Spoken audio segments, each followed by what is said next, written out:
Oyaure nyaparamoga Duong en okinyi maber kendo morome chenro mar twak maromo okinyi kama okinyi makawuono wadhi twak kod Rachel Omollo. Rachel Omollo en jatelo ma osebiro e Lolwe TV ka kuom thuolo malach. Ang'eyo ni ng'e maber, en achiel kuom jogo molap dhogi ndong'ne bedo ja od bura mabondo e yiero maduong' mabiro. Rachel machiegni e Lolwe TV kendo. Erokamano Chris, amoso nyikwaramogi Ajuang oyaure uru odiochieng' makawuono. Iyanyiso nyikwaramogi tilal kurise lalnwa. Erokamano, nyaka dhano be pondo matin mondo kiduogo to ibed gi rieko mopogre. Nyocha wuok matin ka adhi tudra gi joga ma bondo emomiyo nyaonge kodu machiegni, but aseduogo kendo ang'eni wabo medo tudre gi jopiny. Maybe kuom seconds per day pap chal nadi bondo? Pap ber nikech en gima nyien. Wang'eyo duto ni constituency ma bondo osebedo ke otelnegi gi joma chuo, to koro wawuok mine, especially an, mondo wakel lokruok kata ne joma miyo, mondo wang'e ni gini ok en mar ng'ata ng'ata, to kata ng'ama mama manigi paro maber manyalo kelo dongruok nyalo. Kendo amor gi jobondo nikech the reception or they've given us a very positive reception. Omatiende ni giyie ni kata ng'ama miyo nyalo telo ne jobondo. Omiyo amor kaka wawuotho sofa, amor ni jobondo oyie kendo gin gigeno ni ng'ama miyo ema wang'ni gimiyo telo nikech gineno ka telo mar miyo nyalo kelo negi dongruok moloyo kako sebet. Right, jumbe mokalo jatend migawo mar weche mag somo ngire George Magoha nolando duoko mag piny maduong' mar KCPE mano piny ma jo klas 8. Akia ni seng'iyo ka bondo jopuonjre ma wuok bondo notimo e pinyno, gitimo maber na gitimo marach, kose maybe view tu mare matin. Erokamano, an gi mor maduong' nikech jowa manyo klas 8 notimo penj maber.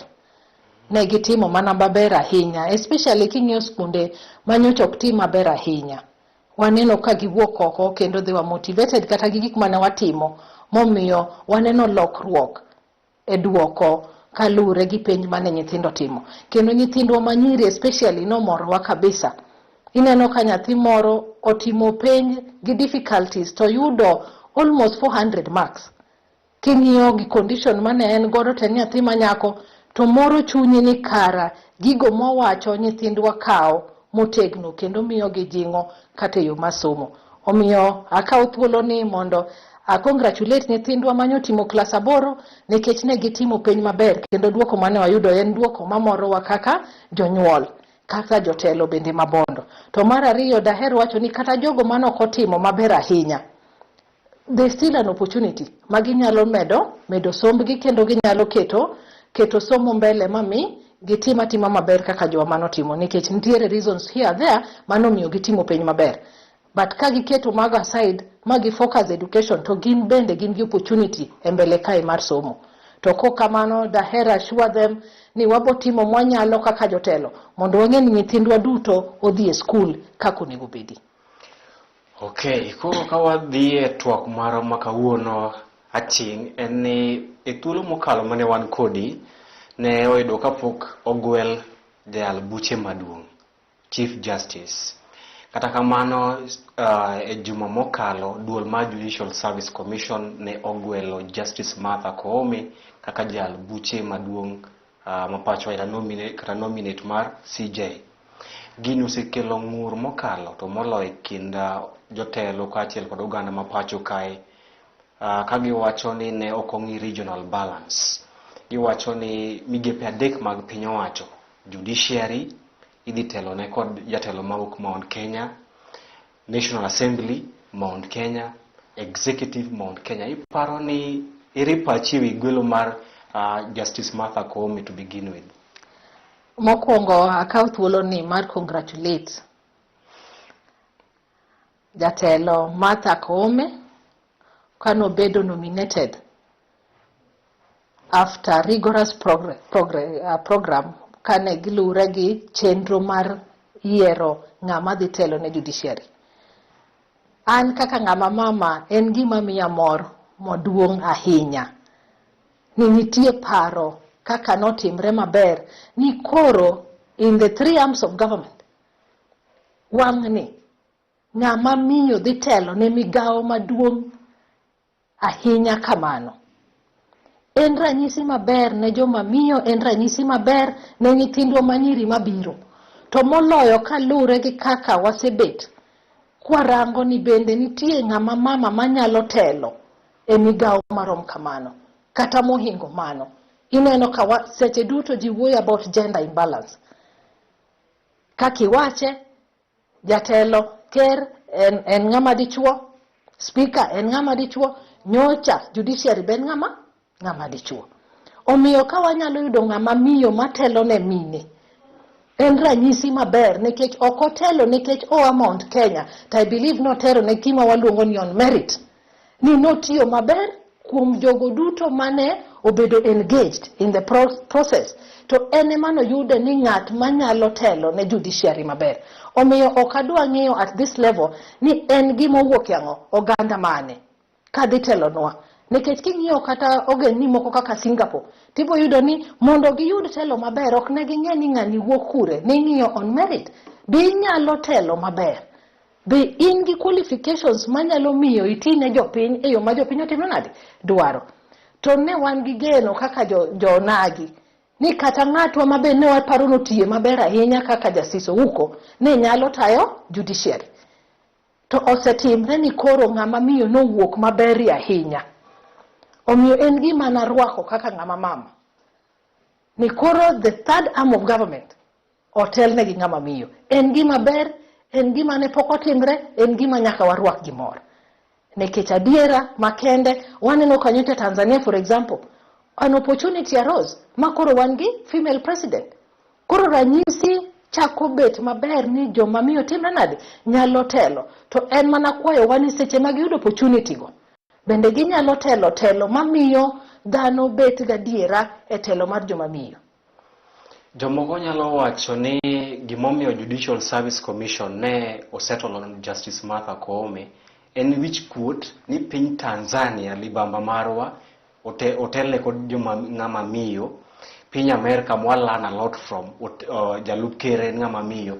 Koro ne gitemo mondo gium wang' ji ni wabende waket ng'ama miyo obed otelne judiciary kata obeno ok ober moloyo jomoko mane laro limo makamano. Iparo nitie adieri wach makamano? Ok apar ka nitie adier, to ka dibede ni otimre kamano, it's something I would call very unfortunate. Nekech mano matiende ni ok wang'i be ok obadhowa kaka idhi tawa. Wan wadwaro moro jomoko. To mondo wadongre nyaka wang'i kaka nawacho ni ng'ama wakete migawo ni be en ng'ama nyalo tayo migawo mwakete no maber. To kinyalo taye maber, king'iyo requirements mondo ibed Chief Justice, nyaka ibed ng'ama oseserve for 15 years. Did she qualify? Yes, imiye tick. Bende ni somo law? Tick. Bende in judge? Tick. To king'iyo ni watimo nikech neighbor nyo kendo koro wabe nyaka wakendi, to sachi mar kendo pok oromo, donga ng'iriemb dhako. Omiyo ok dibed gima ber ni wakawo ng'ama miyo for testing. Aso kodhi timo maber mondo kinyo chak wachi ni nyuwa miyo gitelo to otamogi. To I believe in my heart and I shy of no doubt ni Martha Koome no tiyo maber e interview emano miyo kawe. King'iyo kako se wuotho kate tij judiciary to en ng'ama no oseromo gi tijno. Omiyo an gadiera ni ok obi disappointwa, an gadiera ni no yiere nikech no qualify. Oganda pod nigi penjo mathoth e okang' mane duol mar Judicial Service Commission okawo mar tamre chiwo scores mar other candidates mondo nyis jopiny ni Martha Koome out of 100% noyudo 90, ya Fred Ngate noyudo 92. Kamano ka aparo nang'o miyo Judicial Service Commission otamre miyo waduoko kata scores mag other candidates? Erokamano, aparo ni tij JSC oken reporting to the public. But recommendations magi gik magi yudo kalure gi interview, for example, mane gitimo ne gigo ne gitero ne ker mondo gi justify gimomiyo en Martha Koome, in this case, mano miyo yier. Koro an gadiera ni seche magi chiwo report, kata seche ma report dhi beti parliament, kosia kuom ker, to gigo duto, mane kaka process wacho, ok ni jopiny ema wuoyo ni bedi miwa gimomiyo yiero Martha, hapana, gimomiyo yier Martha itero ne ker, ok duog ne jopiny mondo jopiny ong'e. Omiyo kik wawuondre ni jogo timo gima rach, nonego bed ni ginyisowa gimomiyo ok giyiero Huko, ok giyiero Ngatia, ni gikawo Koome, but chik wacho ni kuseyiero ng'ama uneno ni ber, tukawo report tumiyo ker botero kanye parliament. Omiyo at that point emwabo ng'eyo ang'o momiyo noyier Koome, ang'o momiyo nowe Ngatia, ang'o momiyo nowe jomamoko. Wadhi ng'eyo ang'o momiyo nokawo Koome to we Ngatia, to ker mar okinde mapacho kae, mano LSK President Nelson Havi kod jotelo mamoko ne owacho ne oyier Martha Koome nikech en executive sympathizer, en jatelo ma nikod osiep, en kod tudruok makare kod ker nok dwa ng'at ma dhi pinge ka Justice Maraga. Koro ne giyiero ng'at ma gidhi tudre kod oganda, gidhi loso kod with one voice. Iparo ni madong nyalo ketho justice? Ker odong' mana gi gachiel, kadhi to be mana gi nus to kare rumo. To king'iyo Martha Koome gi age mare, matiende ni en ng'ama dhi serve in 2 parliaments, matiende no dhi swear in 2 presidents, or 1 twice. Omiyo ok di wach ni en sympathizer mar executive, nikech executive in a short while botimre nadi, bobedo change. Are we going to change that? Of course not. Koro mana en mana paro, nikech dhano ka dhano bende nigi dwaro margi. To kapar kawaparo in that line ni noyiere nikech at the moment en ng'ama nyalo tiyo gi ker maber, to in a short while kendo ker no be wadhi loko, koro ang'o madhi timre after that. Kane LSK chair be olernwa, Havi olernwa kanyo, ni to koro kwaseyiero ker manyien mok winjre kod Martha Koome, kos paro gi opogre matin on matters law, koro ang'o madhi timre. Aparo ni mano en pache kaka dhano, not as a collective thought mar LSK. Chieng' tich ariyo ma midhiambo gimoro ka sa 10, wan ka jofwamb weche ne wayudo ler ni duond od bura mar ODM othicho kod Laktar Otiende Amollo kaka jalup jakom komiti mar od bura mochung' ne weche chike, nikech ne odwaro notim lokruok e wi bill mar BBI. Iparo ni mae the best way mar deal kod party issues?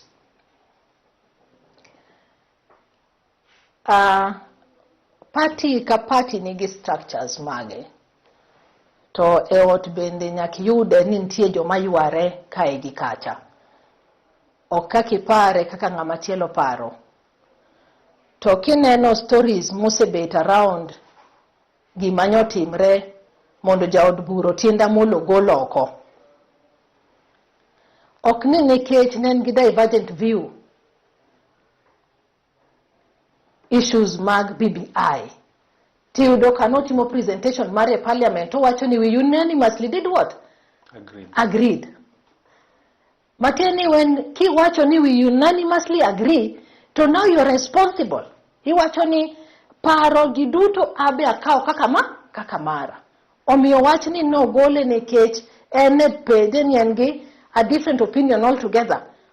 I don't think if that holds as it is. Nikech en achiel ni ene mano wacho ni oyie gi kaka bill no en mondo kale kamano. To yiena mondo wach kama.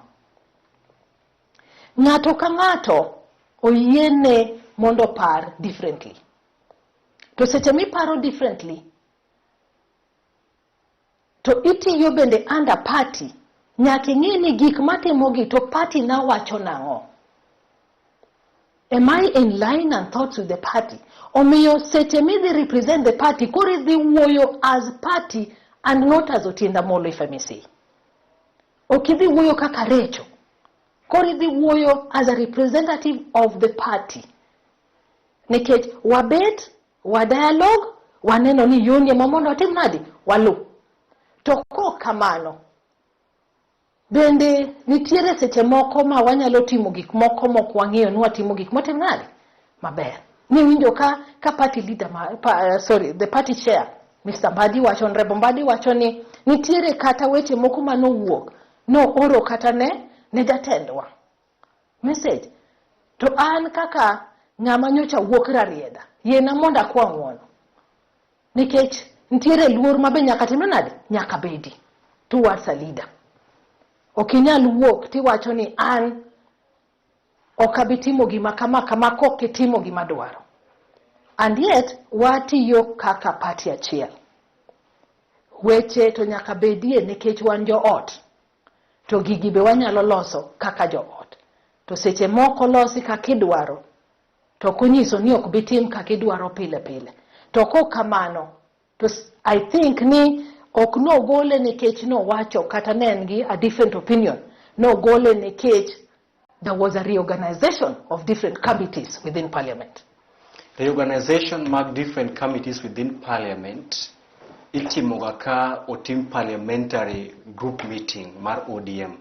Ne okotimore. Ne ng'ano mane make this resolution as a party because mondo utim realignment in the National Assembly or Senate nyaka parliamentary group mar party bed chaired by the party leader. It didn't happen.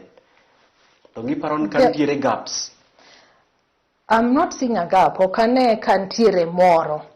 Nikech kineno gimomiyo gigi ne timre to no chakre gi tho mar Kiamba MP Paul Koinange. Yes. To giwacho ni mondo mane chair security committee. Wayud ng'ato manowuok labor mondo waket ka. Matin ne nibet gi nafas koni be. Koro at that point emomiyo ni goloji wakaw ng'ani waket ka ginere bende ni ng'ani nyalo tiyo maber e committee ni than this other committee. Koro kapar ka ne ntiere wach moro mopogre en mana ni neno ni koro wagol ng'ane kama wakete ka nikech waneno ni teko ne ng'enye nyalo bet maber e committee ni moloyo kama chielo. Ang'omiyo ne ubed mana utiene ke utieno ne ugolo paro mopogre about BBI. Ne da bedie any other member of ODM. Why just Otiende Amollo? Okapar ka en just Otiende Amollo nikech jailak to nyocha ntie ka jabura pok nyoyier. To jabura bende ni mae parliament. Jabura king'iyo maber Otiende Amollo nyo serve in that committee for about 8 or so months. Matine ni nyocha nitie ng'ato kanyo mabende no gol mondo ket ng'ama chielo when they thought that person was not being effective. And that person apparently nen Jubilee. Mabende was also a lawyer. Koro kinyalo wacho ni inema iberie moloyo another lawyer manyoketi. Okapar ka to kwa wuoyo maber ahinya. Nikech kata ng'amo replace ben mana lawyer. Koro ku undermine the abilities mag jotendwa be ok biwuok maber ahinya. But I want to believe it was in the spirit mar ni ng'ani would be more effective in this committee than this other one. Jolony mag siasa ne owacho ni mane vindicate claims maruto kod jokweth matangatango osebedo ka wacho ikinde ka kinde ni ODM onge demokrasia. Kupono kinyal worship Raila, okinyal dhi kod gima Raila dwaro to okibedi ODM. Ne gichiwo example kod Miguna kata ne otiu kod nikech ne hold divergent view kod baba. Otiende Amollo orengo. Kani iwinjo gima ne jaloso elo Raila Dennis Onyango wacho, ne owacho ni Otiende kod orengo oolo gi kod kizungu mang'eny. Koro jomoko ne penjo ndalo mane gi kod Raila i Supreme Court kizungu margi ne konyo. Sani koro kizungu, don't you think ni mago gin weche mabecho monego bed ni wuok kata kopo nitiere ywaruok e party because magi gin jotelo moyier. How does the word kizungu mar ng'ato the same thing be no watch kod chairman mar ODM John Mbadi about orengo kod Otiende Amollo? Gima dawachi en ni kanyocha after Bomas 2 jogi emanome opportunity mondo o guide your party kaka lawyers magwa in regards to delimitation of constituencies and other issues manentie BBI manok ler.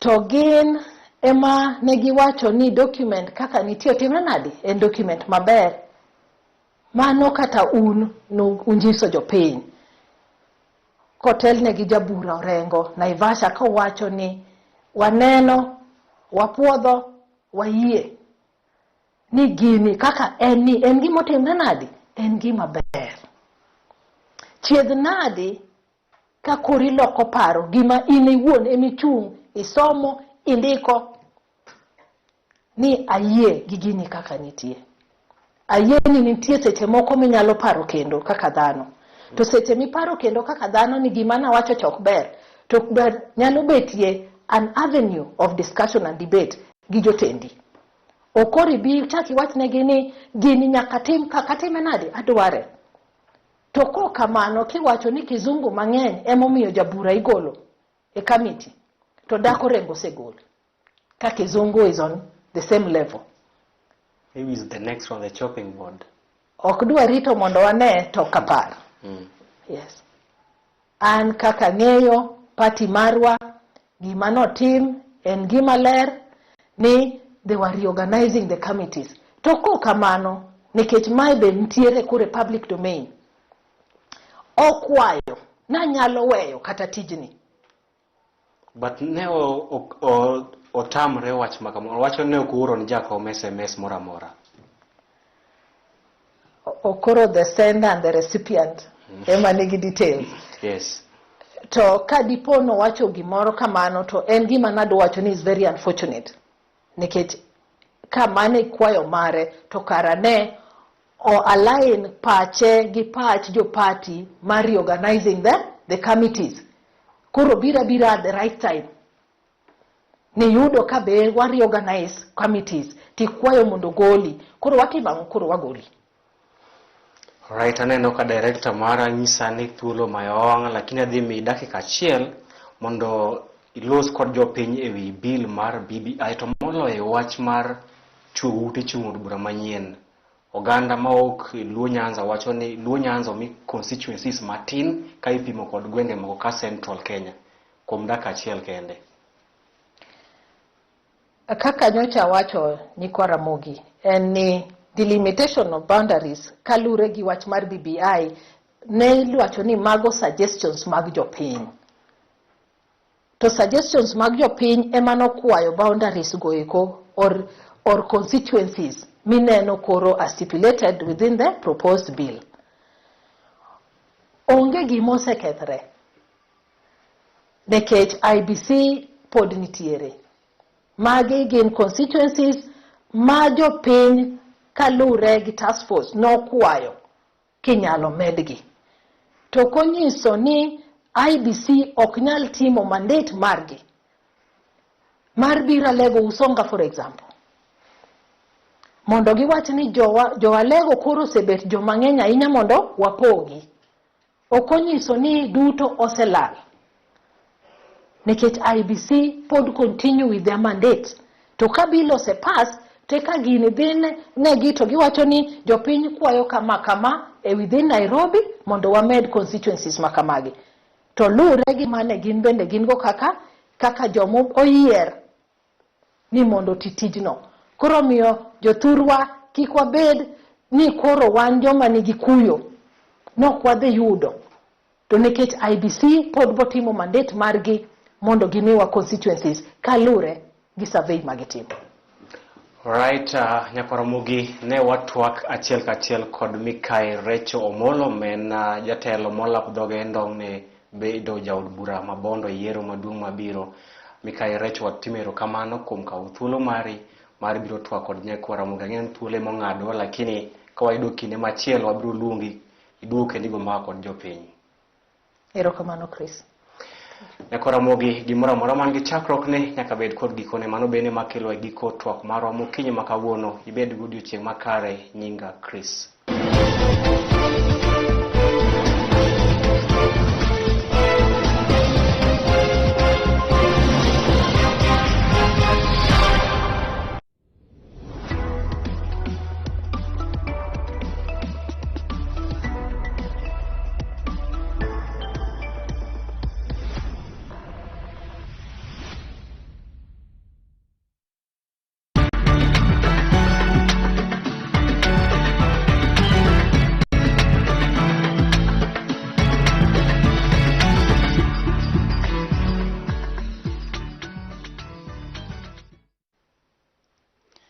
somuru Qur'an dwe mar Ramadhan, ke dwe mar Ramadhan en dwe Qur'an.